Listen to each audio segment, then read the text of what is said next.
do one. One during the high school. Unless there's something desperate I need to say. That was so cute.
It is 7 p.m. on October the 4th, and I'm going to call to order this regular business meeting of the Newmarket School Board, and we'll start this meeting as we do all others by doing the Pledge of Allegiance, so please join me in that. I pledge allegiance to the flag of the United States of America and to the republic for which it stands, one nation, under God, indivisible, with liberty and justice for all. All right. It's nice to hear voices. Yes, it's nice to have a full house tonight. We have some exciting recognition happening, but before that, I will open the floor to public comment, as we always do. If anyone has anything they'd like to add, they can feel free to come up to the microphone. Don't see any takers. Seeing that there's no one rushing to the mic, we'll proceed with the recognition portion of our program tonight. Thankfully, one of the benefits of Newmarket School District is that we have longevity among our staff. And we're going to recognize people who have 10, 15, 20, and 30 years worth of service in our district. And, you know, I might make myself sound a little old, but 30 years is a long time. It's a long time of experience. It's a long time of working effectively with kids, working collectively with team members. And we all benefit from that longevity and that service. So thank you for all of you coming tonight to this meeting, for all that you do in your classrooms, for the families in our district, and the roles that you play in the staff. So we'd like to, Meredith, do you want to say anything?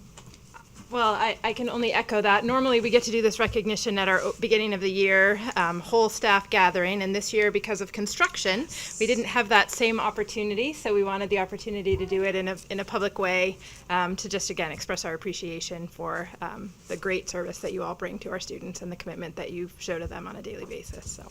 And for us as a board, it's always neat to have people come to us selfishly on our meeting nights, because it really helps us understand what the decisions that we make and the impact that they have. So thank you for doing that for us tonight. And I'm going to come down to the mic and announce people. I think we'll do it that way. Meredith, if you want to come down too. Sure. And if you could just come up when your name is called. I would appreciate it very much. You can walk and talk. We can walk and talk. I don't know why I can't. school board chair's eyes, walking and talking with Mike. I have my UNC license. Thank goodness. The first person that we'd like to recognize is Jennifer Boston. Jennifer's not here this evening. So thank you, Jennifer. The second person is here, and that's Penny Botterman. So Penny, if you could come up. Whoop, Penny, whoop. for all that you do for the district. We should probably say Penny has helped us numerous ways, and we're very grateful that she's been here for 10 years and has walked many paths with this board. We absolutely are. We appreciate all the support she gives us in all ways, and out in the district as well. The next person is Amy Collins. Thank you, Amy. Thank you for your service. The next two people are not here. They are Kristen Eberl, who works at the junior senior high, and Val Mitchell, who I believe also works at the junior senior high now. And is Rachel? Yes, Rachel is here. The next person is Rachel Spainhauer. Who works in our accounting department. Rachel, you're welcome. Thank you. And we can note that Rachel is wrapping up her 10 years of service to the district next week. She just gave a little thumbs up. She's going to Florida. No, wait, is this for real this time, Rachel? Is this for real? I don't know. We'll see. Thank you for your dedicated service for the 10 years. Tried to do that before. We appreciate all your hard work. The next group of people have been with the district for 15 years. The first one is Holly Geeky.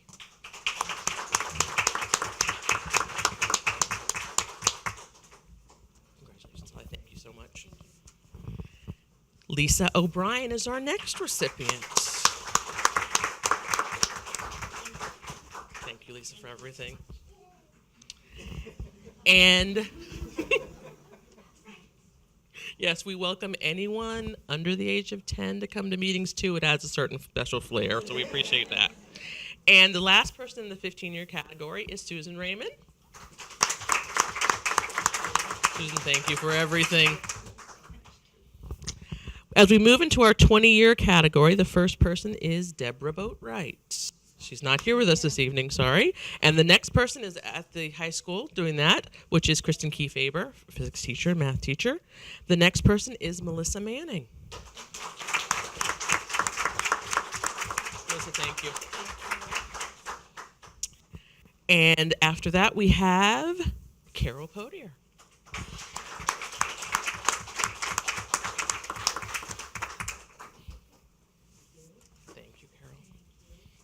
I dropped it. There you go. Thank you. And the next person is Paula Smart, Not here. who's not here with us this evening. And finally, in the 20-year category, we have Adele Walker, who is also not with us. And then we have one person who is in the 30-year category, and that is Mrs. Melinda Mlapoli.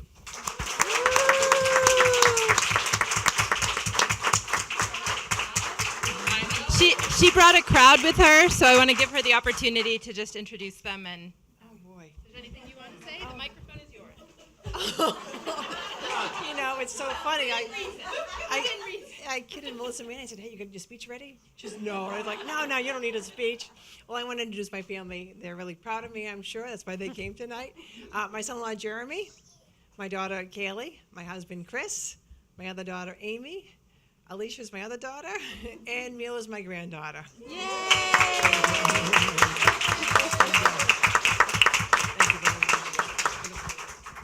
And again, you know, the events like this are so awesome because we really get to take a look at the qualified, excellent teachers that we have in this district to help our students do and be their best. So thank you for all the roles that you play in the central office, in the accounting department, in the junior, senior high, in the high school, all the places. You guys make tremendous impact. So thank you very much for that. I think we should. We will have the board come down and congratulate everyone as well. We're going. Yeah, we're doing it. Congratulations. Thank you. You're welcome. No, but thank you for all that you've done. You're welcome. Mrs. Raymond, thank you for everything. Thank you. It's, you know, this was such a Well, we appreciate it, and you know you've had a major impact on our lives with Ashley, so thank you. Thank you very, very much. We appreciate it very much. And it's nice to meet you guys finally. I've all heard all your names, but it's nice to meet you. Mr. O'Brien, always good to see you.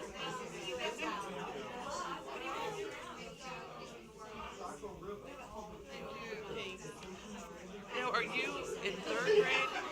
Third school? Yeah, all 20 years. Well, 2 years of it was Title I for first. Okay. But then past 19, 18. Excellent. No, there's such a nice spirit in the elementary school. I love it. I love it. I mean, I have no, I don't want to move ever. You know, it's just, I like all the families, you get to see them. You know, I mean, I've been here for so long and I've seen so many families. Hi, thank you. Well, thank you guys for coming out to support your mom and mother-in-law and wife and grandma. Thank you very much for all that you've done for these 30 years. We appreciate it very much. Hello, my friend. Is that Elmo you have? Like, who's this creepy lady and why does she know that I have Elmo?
Hampshire Saves workshop. Yes.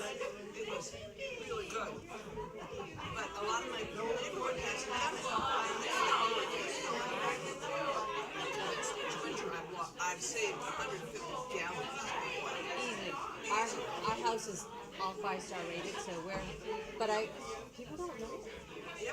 I was only, when I did this, it was only 14 years old. Thank you. I didn't want to interrupt you. Thank you. I would show you a picture. Cameron's huge. How old is he now? 19, but he's huge. Remember how tiny he was? He's the biggest person in the house. Yes. It's bananas. If you could, you wouldn't even recognize him. But yeah, I will. Thank you.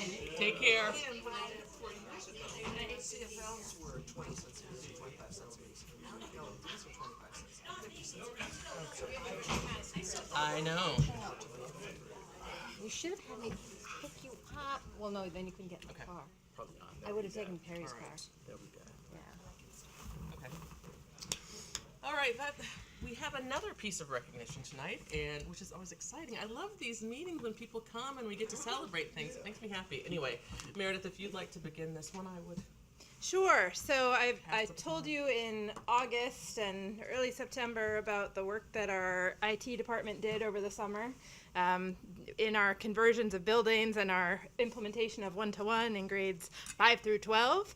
There's been a lot of work to do, and so I've asked Jason Carey, our director, and his right-hand man, Chris Cooney, to join us tonight so that we can recognize them. And Jason, maybe you can start us off. Yeah, we brought the whole department. Yeah, this is our 6th year, so it's both the longest job that either of us have ever held, which is pretty exciting. I was just thinking on the way over here too, we've replaced every piece of equipment. You know, when we first got here 5 years ago, everything's been refreshed, every computer, all all of our networking equipment. And as Meredith mentioned, this year we've done one-to-one, grades 5 to 12, so every kid has a device. And pretty smooth rollout, even though we did it the second week of school. It was a little, the past month has been pretty insane, but finally calming down. During, what was it, a couple weeks ago, we hit our 10,000th help desk ticket in 5 years, so that was a milestone. And this year's probably been actually it has been our most. We've done about 650 tickets in 5 weeks, so that's usually about 380 to 400. So definitely more equipment, more people using it. So it's a good sign. A little more stressful, but. And what does a help desk ticket mean? Is it a telephone call or an email? Pretty much an email. So we have a website staff members log into, and they'll open a support request. So it could be anything from setting up a new phone, resetting a password, or pulling cable to a location. Okay. So some are quick, and then some could take a little while. Do we want to bring Chris up? Come on up, Christopher. So Chris is also spearheading our website redesign and is our website manager. So he's been sort of helping to cull some of the content that we have there, but he's also getting us ready for It's like assistant to the regional manager position.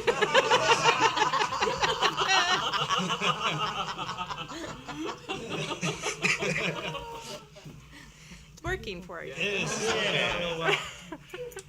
So we wanted to just express our gratitude to these two gentlemen for their work for us this summer, and 6 years, 10,000 tickets and climbing, and the work in technology just continues to expand, as we all know. One of the things that I'd like to say is that during my time on the board, I've appreciated the visionary way in which you have done things for us in terms of looking at the equipment that we have, seeing what the trends are, and making appropriate decisions and well thought out decisions. And I just appreciate all that you guys do for us in those terms. I know that when we get a report from you guys that it's been thoroughly vetted and is ready for us to take action on, and I appreciate that very much. And I want Our you to pleasure. remember Mr. Fab's room and those wires. Was that Fab or Pro? It was one of those two. Was And it the math room downstairs, maybe? so Pro. It was Maybe, that. yeah. Remember all the wires? There's a few It rooms was just this big that still look jumble like that. of mess. And I remember looking at it thinking, that's our internet. Yeah, if you guys want to see something cool, come down the high school in the wiring closet. We actually took a picture of what the networking equipment looked like when we came in, Yeah. and it's quite the sight to see compared to what it is now. You get to do it guys again have in a revolutionized year. things. So. Yes. Well, New photo. if the board would like to go down and thank these two gentlemen, it would be great. Will. Yep. Jason, as always. Yeah, my pleasure. Yeah, I don't get out very much. Chris, thank you very much. Thank you. Thank you very much for the opportunity. I appreciate it. Thank you. Yeah. Nice to meet you. Thank you. Yeah, it's nice to meet you as well. Thank you. Yeah. Thanks. Yeah, I did. I was gonna bring The building committee. Yeah. All right. And we'll be having another conversation about that, I imagine, because all that's gonna get rolled under On the board. website. All right. Yeah, there's a lot of work to do. In fact, you guys Yeah, you will know. have It's pretty much more saving robust eventually. section Yeah. of the new All right. website. So So- It'll be a lot better than what it is now. Yeah. Make it It's happen. pretty threadbare right now. So, like, imagine a website where you guys all have your own Thank you profiles, very much. pictures, backgrounds, histories, Yeah, right. everything you'd want the public to know. I haven't been down there too much. It's gonna be very exciting. Yeah. Thank you. Thank you. So we'd like to move up Alright. donation Yeah, so that so- Sean can leave when he's ready. We have it's NPEP, but then there's also This is the time for Use it. elementary Thank you. PTA. Bye, thank you. you. Is that the $500 one? No, those you don't have to accept them. For 32. But we'll let him explain. We are gonna modify the agenda by the board's approval. I'd like to allow Sean Pine, the elementary school principal, to come up to just talk about some of the, approve some donations that we have on the agenda tonight. Sean, if you'd like to come up, please feel free to do so.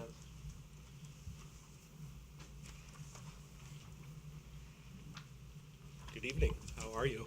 Good, how are you? Thank you for moving me up on the agenda. I had reached out to Meredith today, and I appreciate it. But I'm really pleased to announce that the PTA, along with the Blooming Newmarket, has made two very sizable donations of $1,000 apiece. Plus, there was a GoFundMe effort through the PTA as well. So I believe the total donations are in the neighborhood of about $3,200 or so.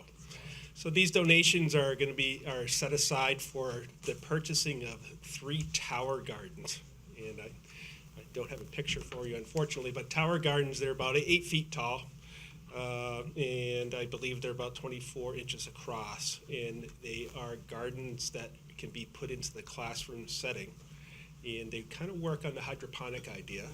There's pockets where there's a little disc of soil that they put in, and the children can grow vegetables, strawberries, that sort of thing, all year round. So the idea is that when the tower gardens get up and running, that they'll start off in Nancy Miller's room, Lisa O'Brien's room, and Penny Allard's.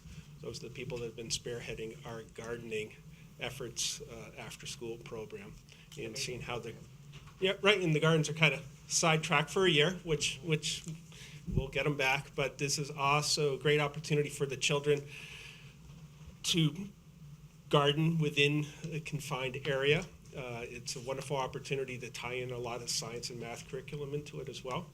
What's really interesting is that these tower gardens, they also have a lighting system built in through LED. So it is a constant growth process, and it's very rapid.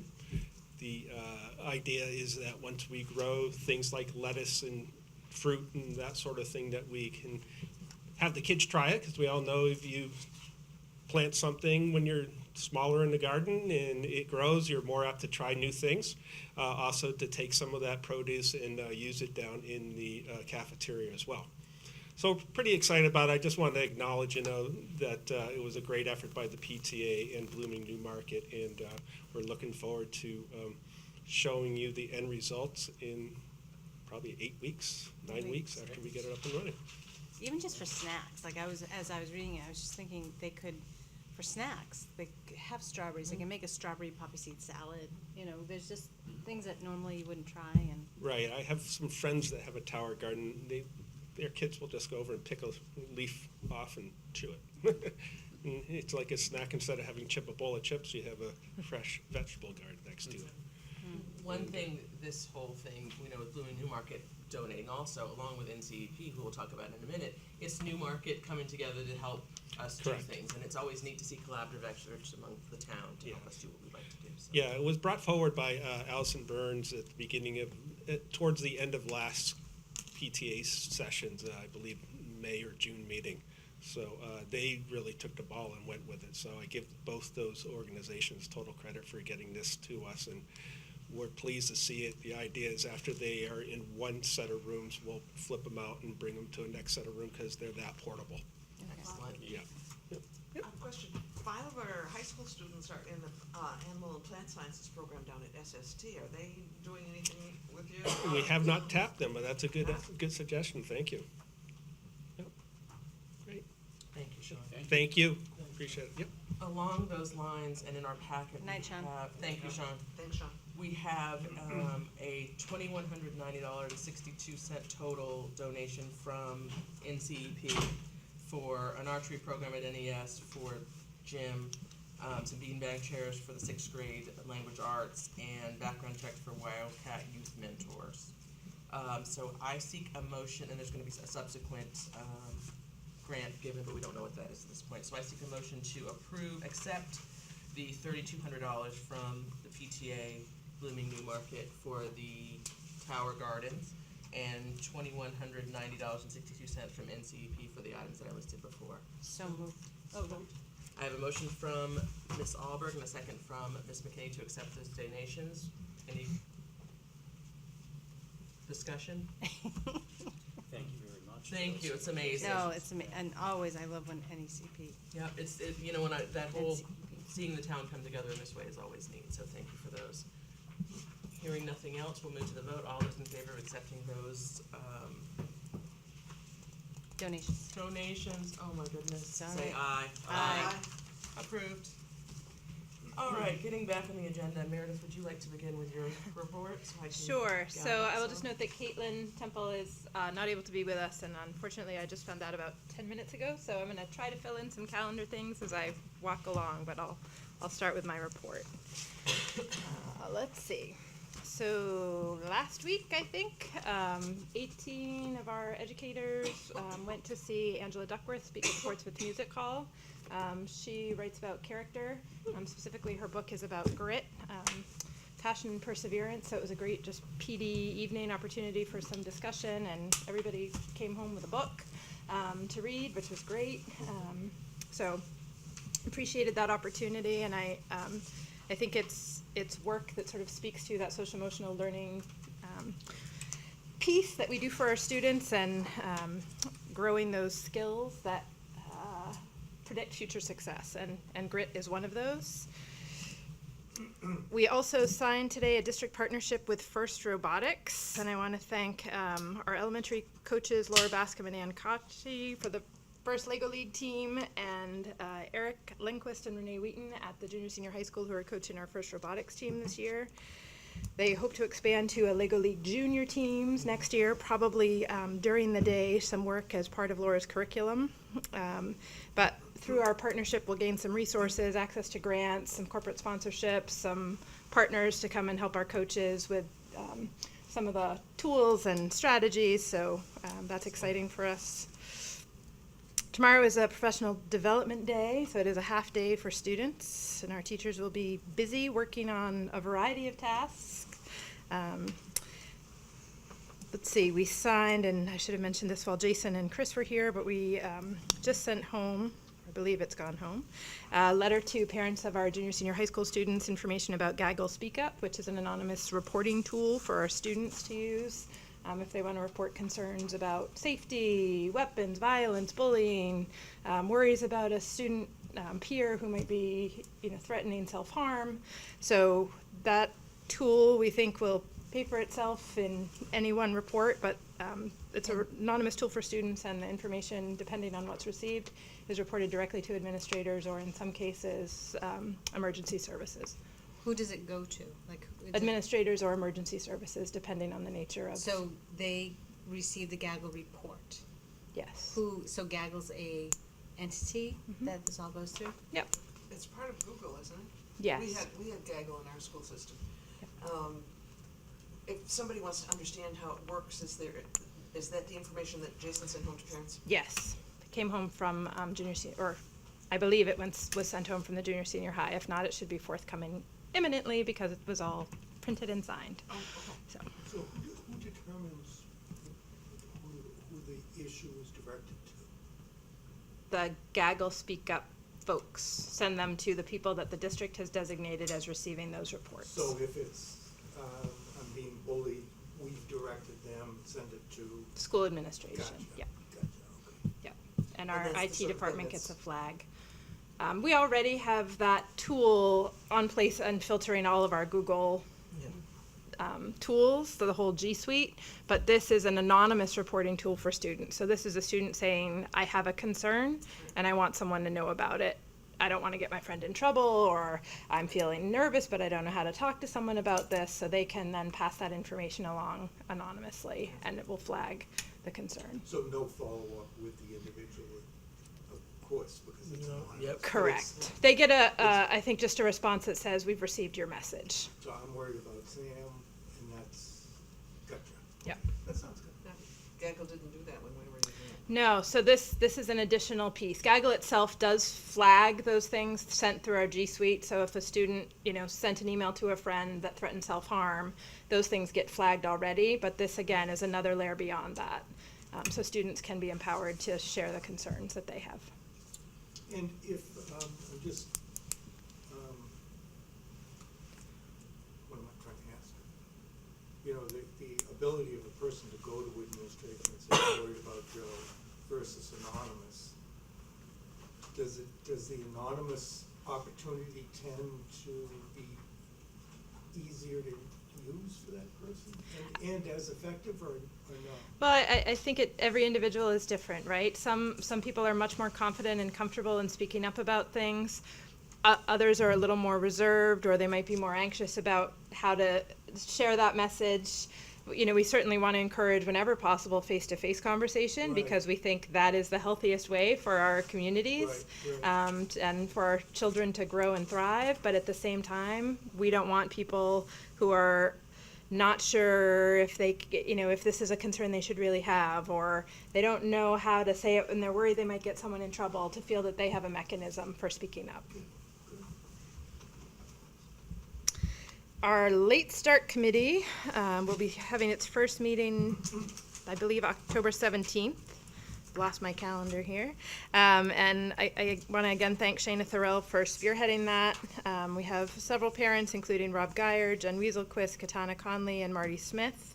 A few of our staff members, including Allison Russo, Joanna House, Anna Davenport, and Pam Young.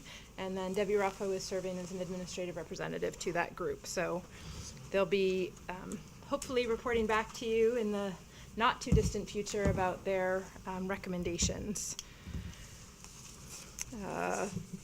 The Strategic Planning Committee has been put on hold, so I want to again thank those folks who stepped forward, and they do know that it is on hold. Okay. We received notice of New Hampshire retirement rate changes for the upcoming year. So we have a slight reduction in our employee group, which is our smallest number of folks. Those rates are going from 11.38 to 11.17. And teacher retirement is moving from 17.36 to 17.8. So, be part of our budget calculation. I included in your packet information from the School Board Association about default budgets. The law around default budgets changed, and there are some implications that all of us will be feeling statewide. Specifically, some of the things that would have previously been included in default budgets, like, for example, your transportation contract increases, can no longer be included in your default budget. So in the event that your proposed budget fails and you wind up in a default budget, you have to find that increase somewhere else within your budget. So that's just one of the examples. There are a whole lot more in the packet. The School Board Association is doing another training next week. They added one, I think, next week, Wednesday, October 10th, from 6:30 to 8:30, if board members are interested in attending. There's also a related but different school funding seminar being held in Rochester next Wednesday evening, I believe at the same time. And Andrew Valinsky and I want to say John Lewis, but that's not the right last name, two of the attorneys who were involved with the Claremont school funding lawsuit a number of years ago, are presenting on sort of the current state of school funding and adequacy aid in New Hampshire. So I can share some information with you about their work as well. If that's of interest to you, let me know. Essentially, their assertion is that those funding disparities that existed in the Claremont era are now back. We're back to that place statewide.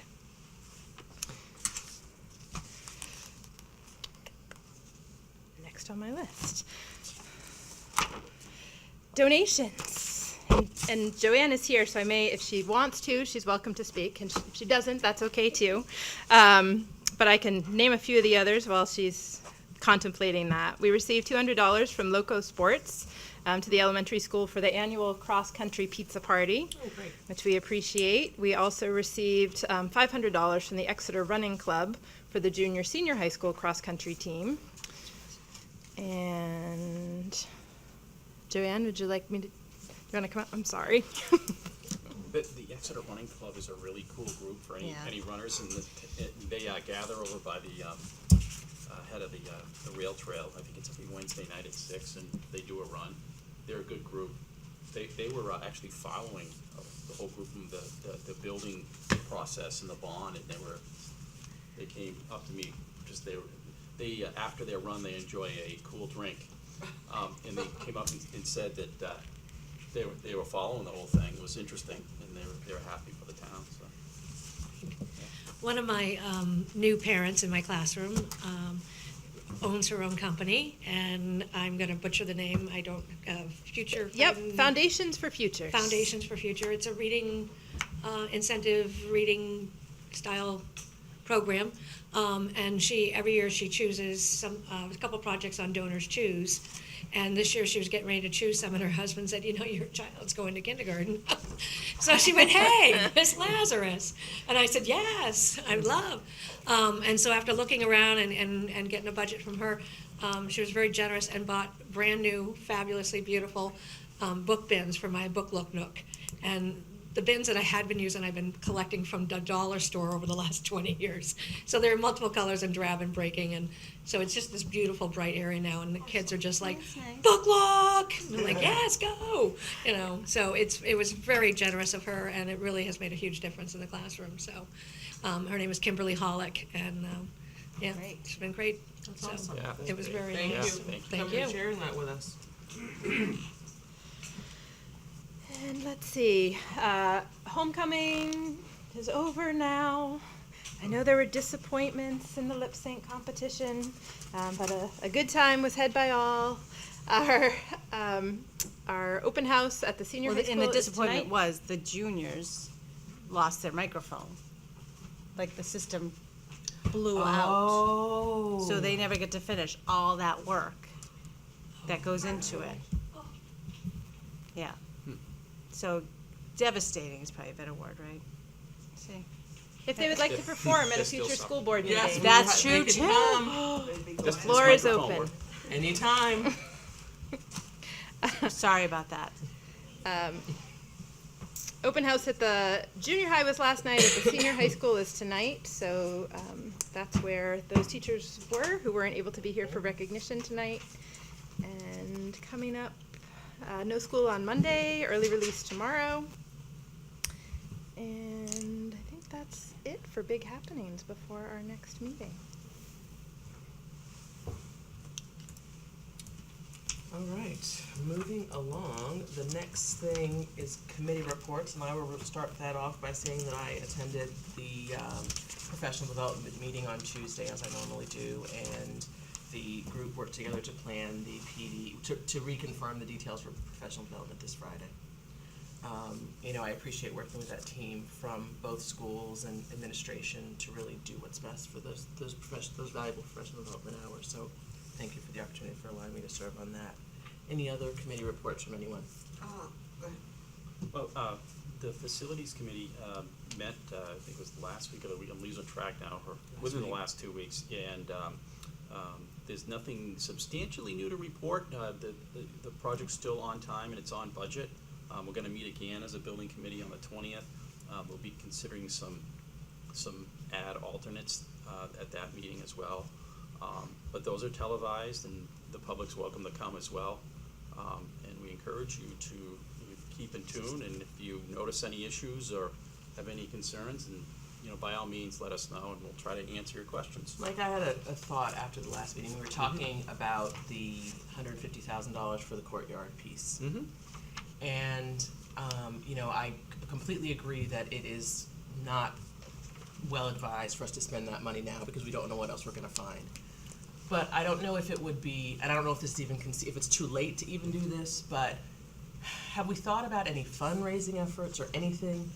Because if we looked at alumni, future alumni, families, citizens, I think we could get that money to make, because my fear is that if we don't get it done now, that's something that might go by the wayside in the long term. I think it's closed, right? Well, so the just to recap what that whole issue is and why we considered it at the last building committee meeting is that we were considering whether there'd be some efficiencies or cost savings by doing it now, because the whole area is going to be closed in for too long. Right. And we can do it later. And I think at the next meeting, we're going to get a better understanding of what the costs are for doing it later. And the issue, as you alluded to, was the design we got was just shy of $150,000, and it's a great design. It would be a wonderful space, and we still may do that. We have a so-called contingency part of the budget, which you set aside for the unexpecteds, and it was approximately, I think, 1.4, Meredith, or 1.5 to start, and As Ekman explained during the last meeting, we have a long way to go. Yeah, we do. And it may very well be that if things work out, we'll have money, when we're out of the, out of the sort of the risk phase, that we can elect to do that. And so the issue, it may cost just a little bit more to do it then, Right. because we have in a closed area, we may have to use cranes and things like that. I think, what I gathered from that meeting was that there was support for the design and concept. It's just the timing. Right. If we choose to do it now, it's about almost 10% of the contingency. And if we commit to that and then find out down the road that we have other needs, so it's just it may happen. And as the funding thing is, I think, something we could start thinking about. It could be for that aspect, or certainly various other, and sundry other things. yeah, I mean, other aspects. But my thought was, that this is a community effort in every way. Mhm. And this is going to be, when we get to the cafetorium and all those different things, and the gym, the new larger gym at the elementary school, that are going to be used by the whole community. Yeah. And one of the things that makes us special as a town is that we come together and buy the towers from the garden club or whatever it is. And so, I think if we have that resource to tap into, it might be worth looking into it. I think you're right, and maybe we can start talking about that as a building committee, and what how we might encourage that, or put a structure around it, in what it may be targeted for. And certainly, if folks in the community have an interest in sort of leading an effort like that, by all means, let us know too. Yeah. I think as we toured I noticed when we toured schools when we were just beginning the process, almost each one of those projects had some sort of aspect like that. Whether it was a courtyard, it was as small as a bench, or things that folks donated. So, I mean, if you go to any institution of higher learning, pretty much you could probably buy a brick somewhere and have your name on it, and people appreciate having that themselves be a part of the thing. And I think that especially if you seeing what we saw at Portsmouth Middle with they had the sundial and everything, that was an area that could be used for classes right then. yeah. And so we'll just I see. think that's a good idea. Is that something you could bring up at the deliberative? Could we, because then you have everybody there. We have a large. We'd have to come up with a plan and determine what our best course of action Yeah. is. But like if maybe that's something we could just say, hey, while you're all here. So we'll think of that. I just wanted to bring Good that idea. up. Yeah, absolutely. That's all I have. And the Seacoast School of Technology, just a reminder for the community, this year's the first year that sophomores are participating in the program. And so our parents of freshmen need to start looking at what's happening down at Seacoast School of Technology and see if that's where their sophomores might like to be next year for part of their day. And the board is looking at, and the superintendents all agreed, and the school board members agreed, that it would be really helpful if the Seacoast School Board and their and the principals and superintendents involved looked at, as a joint group, which of the classes could be used as embedded credits that would count towards math or science or something back at their home school, so that students, when they look at planning their schedule, can say, oh yes, if I need 4 credits in math, this one will count towards one of those credits in math. So the board took that very seriously, and there was again a reminder that our school district, as well as several others, are looking at later starts for our high school students, and that Seacoast School of Technology will be impacted by that as I think if they There's were more able schools to do considered. that, like biomed, engineering with the math, right. that would allow more kids to go, because if they're college track, Hmm. to go to SST, you lose time, Right.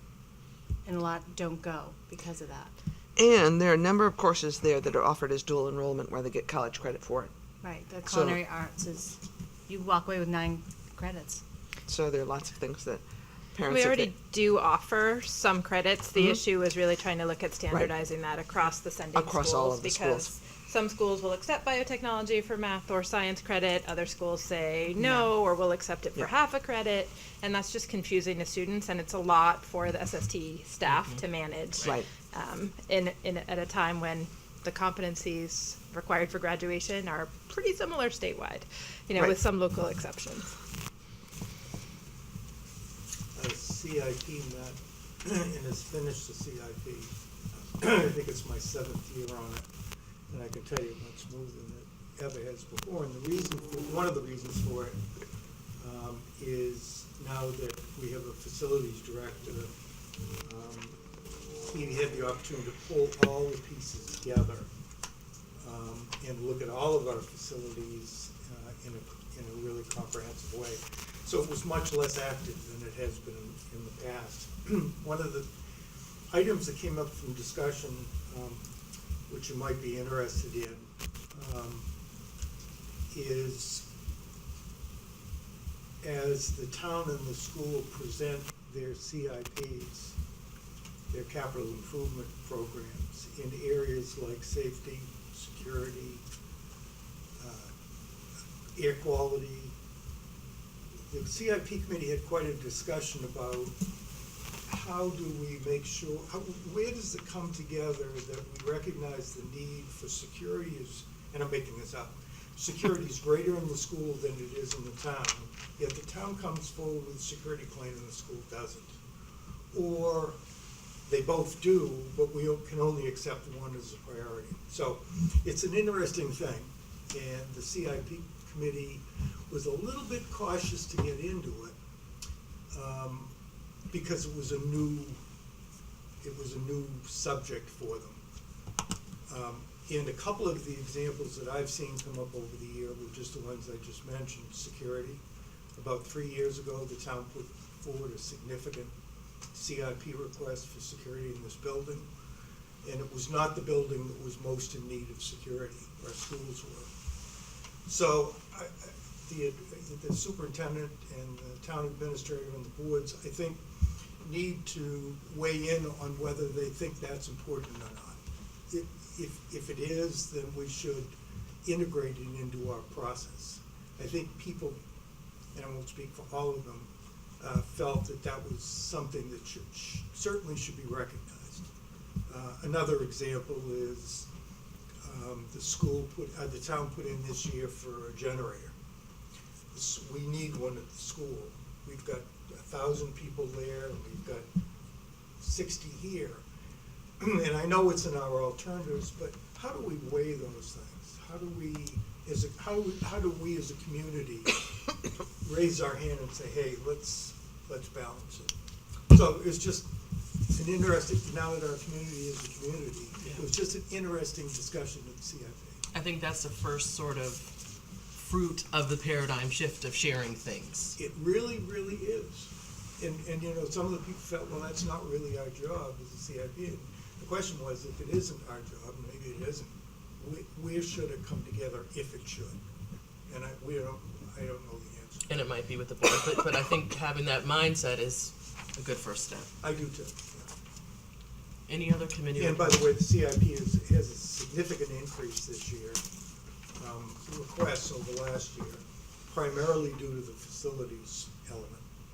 There's a big, I'm not going to try and quote the number because I'll mess it up, but it's very significant because all of the facilities have been addressed and their needs have been addressed. So things that perhaps we ignored in the past are going to come to light. I said I wasn't going to make a number, but it's pretty close to $750,000. Any other committee reports? Looking at the calendar, and we'll go through our budget calendar and approve that in the action item, so I won't go through all those. Just, Meredith, I think you hit on all the ones for the school. No Yeah, the school only thing I Monday. missed was spaghetti supper on The October 18th. 18th at the elementary school. Spaghetti supper. Let people know if you're coming so they can prepare. All right, moving into discussion items. The first thing that we're supposed to discuss is revisiting our school board goals. And then we'll go into communication. The first, and I'll go through the goals as we develop them sort of before, and then we'll need to modify them. The first one is develop a district-wide strategic plan that provides comprehensive, clear mission, vision, engage stakeholders for all parts of the community for input and engagement. As Meredith said earlier, we've decided to put that part on hold.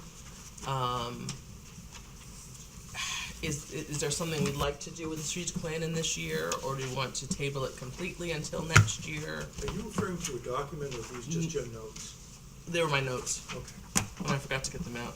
And I think I gave them out a little bit ago.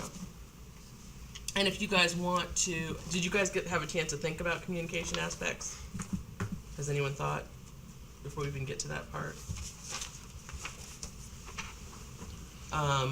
Would it make more sense for me to pass these out for preparation for the next time? Or we keep kicking this communication can down the road? Right, I mean, we're looking for how do we want to fix our communication? Exactly.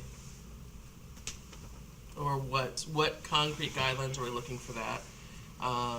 You know, we were supposed to do it a few weeks back, and then we were gonna do it at the workshop. The next workshop is a budget workshop. We could add it on to there. There's something else we need to do then too. Which is gonna be tough. You know, you guys just let me know what we feel would be the most effective use of our time and expertise. Maybe a combination of the two.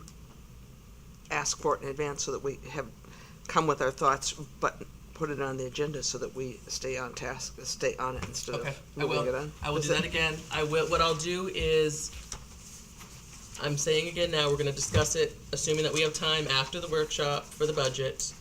So we will prepare. I will send out. I'll email these in a second so you can have them, and then come up with your notes for communication piece so that we can get that sort of firmed up in the nearer term, so we can hit the ground running with that. What time, on the 25th, we come at 7? Wonder if we came at 6? Is that really hard for everybody? What day are we? Thursday? Yes. What date is it? I'm sorry. The 25th. I can come at 6. I can come at 6. All right, I well, come at 6. 6 o'clock we will have our goals, communication workshop, followed by the budget presentation. Good day. And I will, when I send the email out with the goals, I will remind us all of that. Thank you. All right, moving along, the next thing is first reading of some policies. Meredith, if you'd like to introduce those. Sure. And Ingrid and I did, what was it, 2 weeks ago? At this Right. point, had a policy meeting. Ingrid is the chairwoman of the policy committee. So, this is some of Do the you wanna work. start, Right. or- There's a big binder of them, more than we can do at any one sitting. So we are going to parcel them out over the year, and you'll see some of them in our packet already, the ones that were requiring immediate action. There are others that are brought about by legislative action from Concord, and those, the School Board Association will send out some suggested language for making modifications. So we will, as soon as we get that, then we will bring that forward, and those things we will attend to immediately, because those are next in line, because they are the ones that are by law. So we'll look at those, and then we'll parcel them out so that we all have reading for the rest of the year. And we'll try to get them so that they make sense, or that they are attended to, because some have been sitting there for quite a while. Thank you for doing that, by the way. I know that's a. Well, I mean, it was interesting to really look at it in those terms and more, because what did we spend, about 2 hours going through some Right, legislative we stuff, did. and Meredith led us through an excellent process to really, and what we found a couple times was, the spirit of this policy, or even this exact verbiage, is in another policy that came at a later date or at a different time. We can probably streamline some of these Right. and still get the spirit of the policy as they need to be, and maybe cut that binder in half, or whatever's appropriate Reduce for the to have size effective anyway, yeah, policy. right. So I think it's good that we're doing this finally. So the two policies in your packet for first read were philosophy of the school district, which was last updated in 2009, which said that you would review and revise the mission statement annually. So we changed that to at least every 5 years, and that is the recommended change to that policy.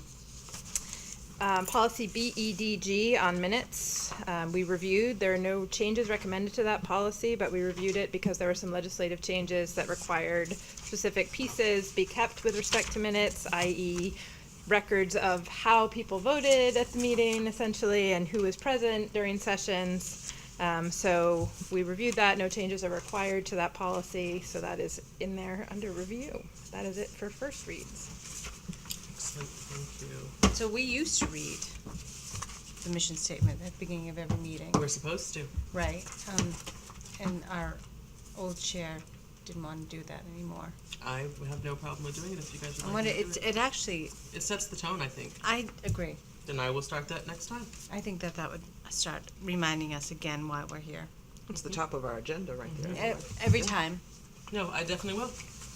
Thank you. I think that's, Moving into action items, we have September 6th, public and non-public minutes. I seek a motion to approve those minutes. so moved. Second. We have a motion from Ms. McKinney with a second from Ms. Alberg to accept the public and non-public minutes of September 6th. Any amendments to those minutes? Hearing none, we'll move to the vote. All those in favor of approving the minutes, say aye. Aye. The next thing is the manifests. And Al, you'll see that we have, since we had our workshop the last time, we did not have the manifests on the agenda. So we need to do sort of two sets of manifests this Okay. time. Payroll, AP manifests of 9/21/18, payroll $248,379.78. AP manifest, let me do this differently. You know what I'm gonna do? If that's okay, I'm gonna do the totals Okay, rather than do each one, if that's okay. that's fine.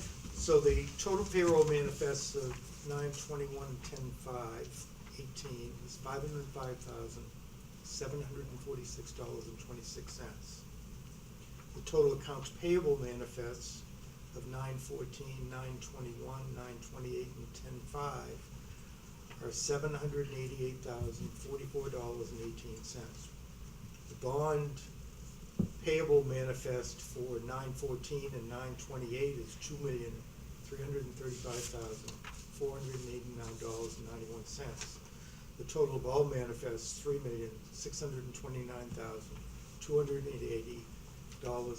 $3,629,280.35. Mr. Zink, would you like to make a motion to accept those? I would. And I have a second for that motion. So moved. We have a motion from Mr. Zink and a second from Ms. McKinney to approve the manifest as listed. All those in favor say aye. Aye. The next thing is the bus routes. Meredith, how have the buses been going? Have we heard any feedback? So initially, yes. First 2 to 3 weeks of school, I heard from probably a handful of folks who were frustrated that buses were running behind schedule, or that they were feeling, Lady Slipper Drive, for example, felt it was very crowded on the elementary run. The bus company monitors counts, monitors time, so I was able to provide that information, talk with those folks. We also had 2 substitute drivers working with us because one person left the employ of the bus company and another route hadn't been filled yet, though they were training a driver. So this is not a unique to Newmarket challenge. This is a statewide problem. In fact, there's a legislative subcommittee looking at the bus driver shortage statewide. But all of those things combined certainly made for some days being a little more challenging than others. I did reach out to the bus company to inquire about what it might take to add another bus route. The cost for us per day is $308. I brought that right here. This year, $317.06. But the earliest they would be able to have a bus in place for us would be December. So we are within student counts. There was some frustration I heard from parents that the bus wasn't picking up until 10 after 8. However, our school start time for the elementary students is 8:30, and buses were arriving at school on time. And so while I appreciate that that's a hardship for parents, we do have flexibility available before school for parents to be able to drop off. I think some felt misled that the route times quoted maybe didn't align with what they ultimately realized. And, I think the bus company does its best to kind of predict that, but it's not an exact science, unfortunately. So, so the cost for us to add a bus route from December through the end of the school year would be about $40,000. At this time, that would not be my recommendation to you because our routes are within bus capacity numbers and buses are arriving to school in a timely manner. Maybe something to consider for the next school year. So when we say they're overcrowded, because there's, when you look at elementary, there's 3 kids to a seat. Yep. Depending on that child's size. So when we're saying they're overcrowded, are people standing on those buses? No, because they're below the threshold of the 78 students that they're allowed to have. So 3 students per seat for elementary age students is acceptable under the capacity guidelines provided by the Department of Transportation. Doesn't mean it's the safest, but it's acceptable. Doesn't mean it's comfortable.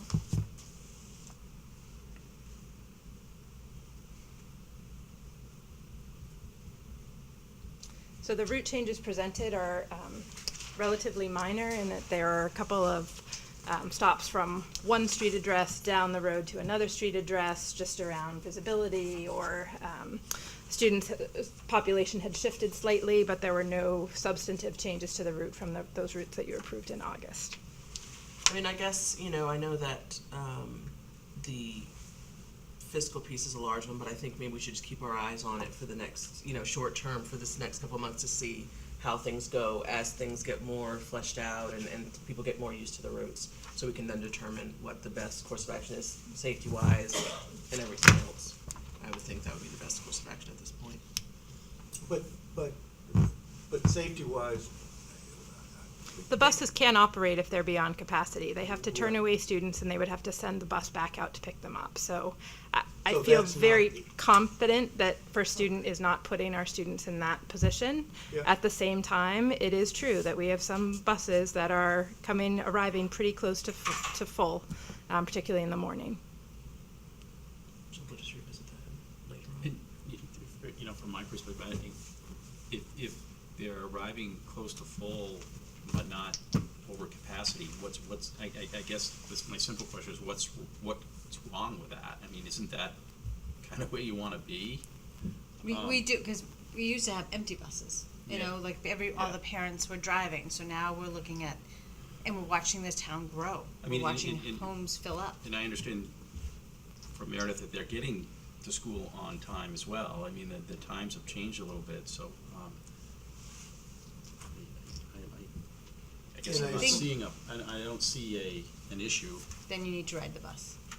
would, And I'm thinking that if we were running empty buses, we should have been monitoring at that point and adjusting it to. Well, that's long gone now. Yeah, Yeah. I know, but we shouldn't, to my thinking, that's not financially responsible to be running those because those standards are set for safety for the children. They're not going to the state doesn't set those standards to be unsafe for the children. And if we're within those standards,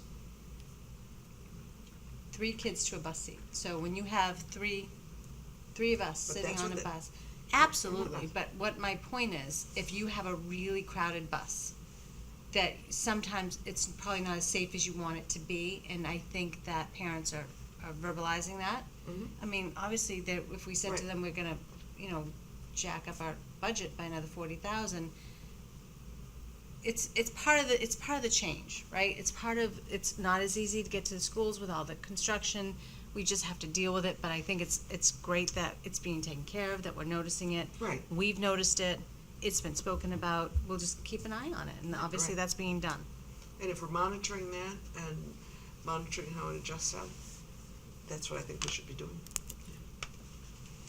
is my assumption correct, as the buses get more experience, they'll be better on schedules as you get. That's what I assume. Sure, and That's it's what I'm also hoping. as students get used to being on the bus with kindergarten students and the elementary runs in particular, it takes a little longer to get them settled into the Yep. seats at the front of the bus. And so that's just part of the beginning of the year routine. Again, I heard from a handful of people. I haven't heard from anybody in the last almost 3 weeks about transportation concerns too, I guess. Okay.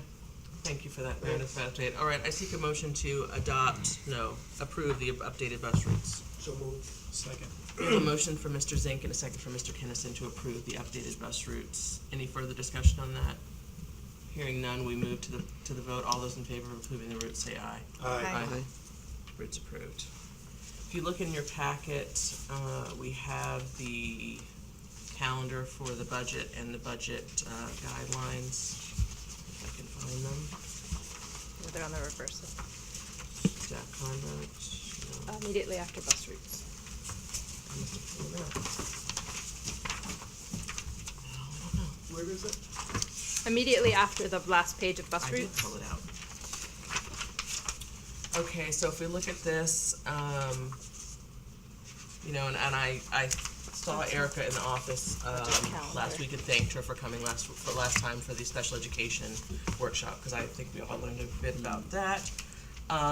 If we're sort of reviewing our workshop schedule, the next workshop that we'll have is the 25th, which is the budget overview that we talked about earlier tonight. We decided that we will meet at 6 on that night to review school board goals and the communication processes that night. And the next meeting is November 1st. And what time is that? That will be 6, right before the 7 o'clock meeting. Can I go back to that a minute? I'm a little confused as usual. Communication is a goal.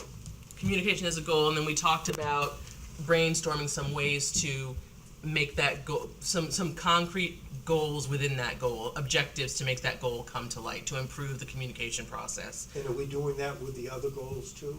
We'll do the goal, look at all the goals, and then we'll focus on the communication goal in terms of coming up with a plan for communication. Because that's the first one we're gonna do, or is that? Because that's the one that the bulk of the people said that they wanted to begin with. Gotcha. Up front. Perfect. Yeah. Yep. Yeah, that's why. Perfect. Okay. So then the next meeting after that would be November the 8th, 7 p.m. November the 15th will be 7 p.m. school budget workshop with possible adoption, and we're not going to do the draft strategic plan because that's been removed. Then, as needed, November 19th and the 26th to review the budget. Then on December 20th, we're going to have a district data review with a district data manager, I'm assuming, and then plan our spring retreat. Meredith, when is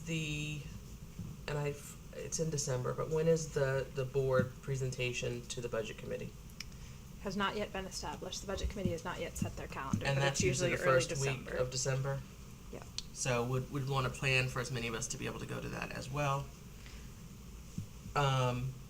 And I'll leave it with this year when you can see the rest of them. When Meredith asked for budget guidelines a couple meetings ago, the 4 highlighted things were: provide a rationale for budget changes, provide tax implications, provide for class sizes of 18 to 20, and develop a budget that has the least negative impact on our schools.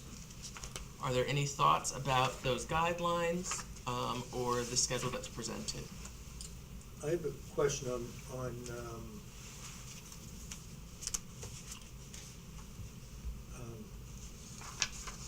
students per classroom. I know nothing about it, so let me start there.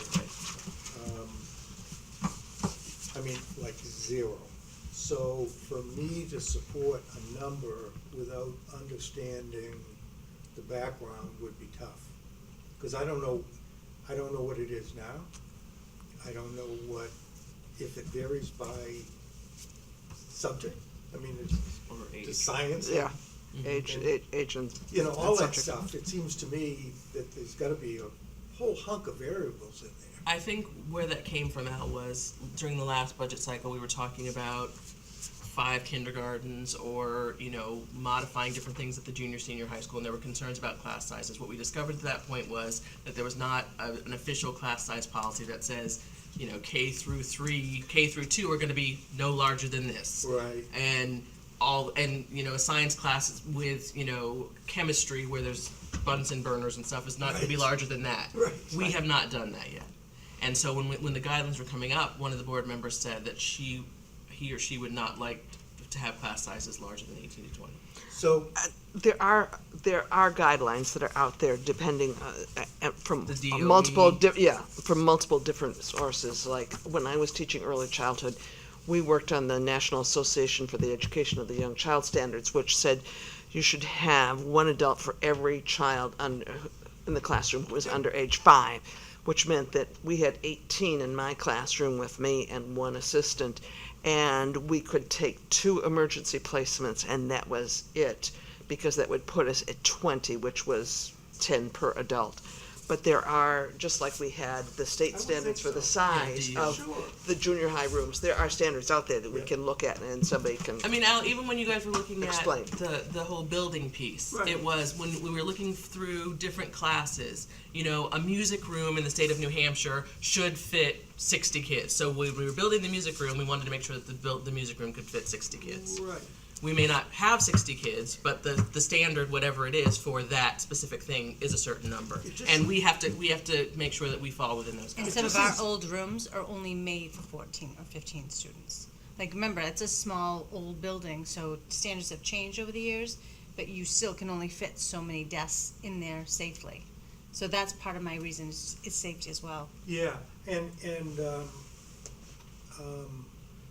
again, I'm a total novice at this. Just Meredith, do school boards or schools generally have a policy that says chemistry classes at the junior high should be no more than, or don't? It's usually by age level. So elementary class sizes or kindergarten, and then Gotcha. K2, 3, 5, 6, 8, 9, 12. But they don't differentiate between the subject that's being, okay, Typically, no, and usually there's a provision that says lab classes are restricted to the safety requirements for those. Some classes, like music, band, yeah. phys ed classes might be larger depending upon the nature of the content, but other than that, they generally don't distinguish. I know that, that's been a subject that we've been dealing with for years, starting with building.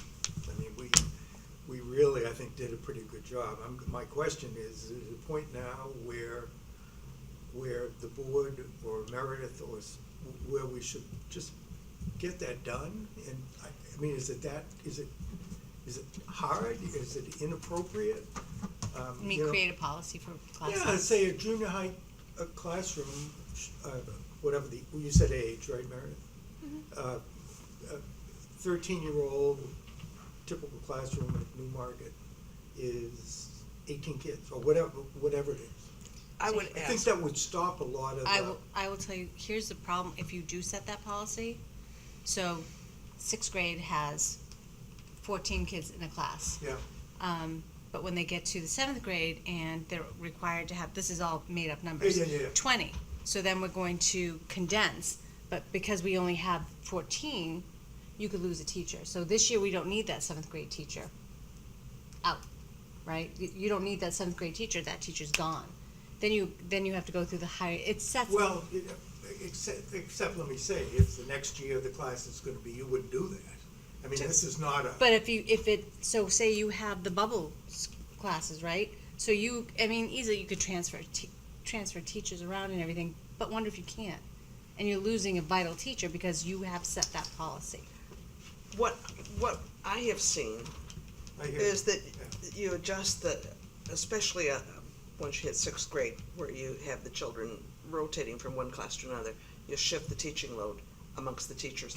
In the school system I worked for, you had to have at least, and particularly in some areas, English and math and science, you probably didn't have to have 2 subject areas, but anybody other than English, math, and science had to be qualified in at least 2 subject areas, so that it gave whoever was planning the schedule more flexibility to adjust the class sizes around, because they could say, as they did, Miss Solberg, we need you to teach 7th grade English this year, junior English this year, and senior English this year, as well as 7th grade, 8th grade, 9th grade, and 10th grade home ec.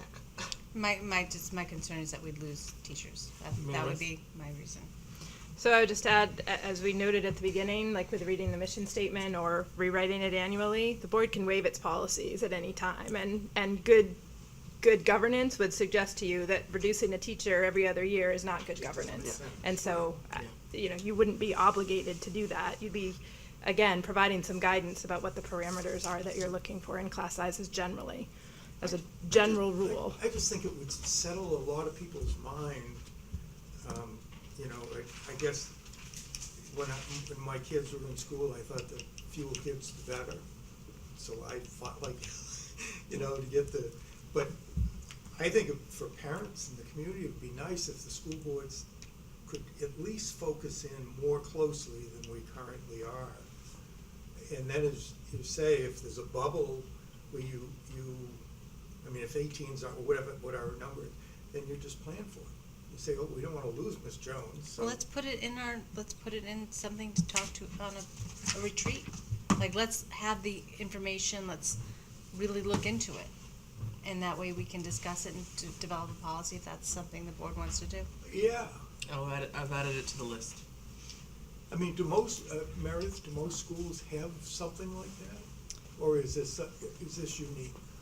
Are we asking for Are you something? unique to not have one? I wouldn't say you're unique. Do a lot of districts have them? Yes. It's fairly common. Oyster River, Exeter would probably have some kind of...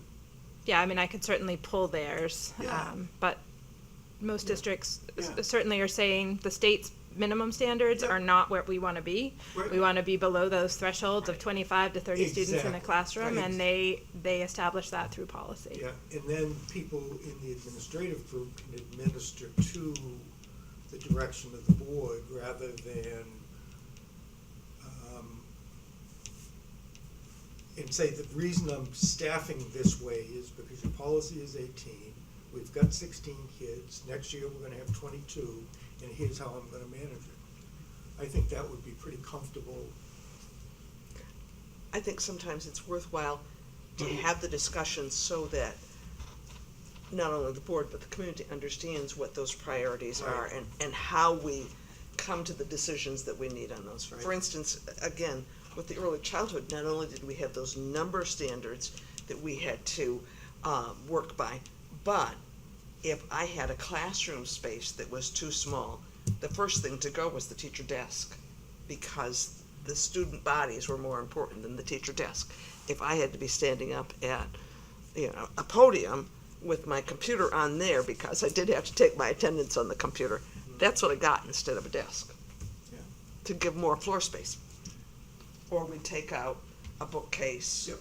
or find a different way to store our blocks so that we didn't have all the storage space that took to store blocks, for instance. Any other thoughts on the guidelines or the calendar before we approve it? All right, I seek a motion to approve the budget, calendar, and guidelines that we have discussed this evening. I seek a motion from someone. So moved. Second. I'll take a motion from Mr. Zink and a second from Ms. Alberg to approve the budget calendar and guidelines as discussed. Anything else? Nope. Move to the vote. All those in favor say aye. Aye. Next thing is policy again. Now we have some second reads of two policies. Yes. They're immediately after the NCEP part of your packet. So the first one is staff conduct with students. We looked at that at the end of August. We were reviewing it at that time with association leadership. We have reviewed that, and if it is passed, our intention is to go to both faculty meetings together next week to review this with staff. I think the only change since our last conversation is on page 3, bottom of page 2, with respect to reporting violations. So we wanted to make sure it was clear to people that if they believed a teacher was involved, they could make that report to an administrator. If they believed an administrator was involved, they could make that report to the superintendent. If they believed the superintendent was violating the policy, they could report that to the board, just so that people understood those mechanisms. I seek a motion to approve policy GBEB, staff conduct with students. So moved. Second. Motion from Ms. Alberg, a second from Mr. Kennison to approve policy with GBEB. All those in favor say aye. Aye. And Meredith, the second one, IKF. So the second one we looked at initially last year. We are back to graduation requirements. And so you will see the consolidation for both a Newmarket diploma as well as an option for a 20-credit state diploma. That's an option that sometimes we might have a student who moves into us during their high school years, for example, where the credit requirements might have been different in another state. To hold them to our standards, if they haven't been in a schedule that would allow them to accumulate those number of credits, could hold them back from going to college on time. So providing this option is one way to meet the needs of those students. There were also some changes in the New Hampshire administrative rules with respect to this policy. So the state-defined alternate diploma is an opportunity for students with disabilities, particularly our students with the most significant cognitive disabilities, and that's spelled out there. Alternative credit options and alternative learning plans, again, spells out those opportunities. As we talked about last year when Ryan Levasseur was here, those extended learning opportunities, giving students a chance, I want to use the word opportunity one more time, a chance to earn credits in a different way.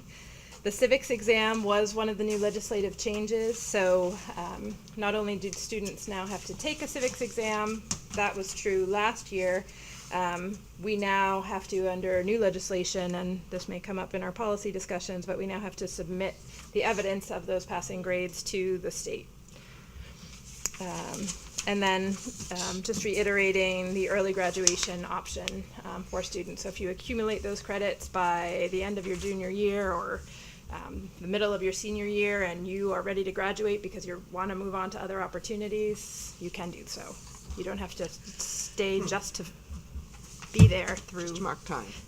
Correct. Meredith, this is a dumb question, but is there one exam that everyone has to take, or is it just proof that they've passed the civics exam within our school?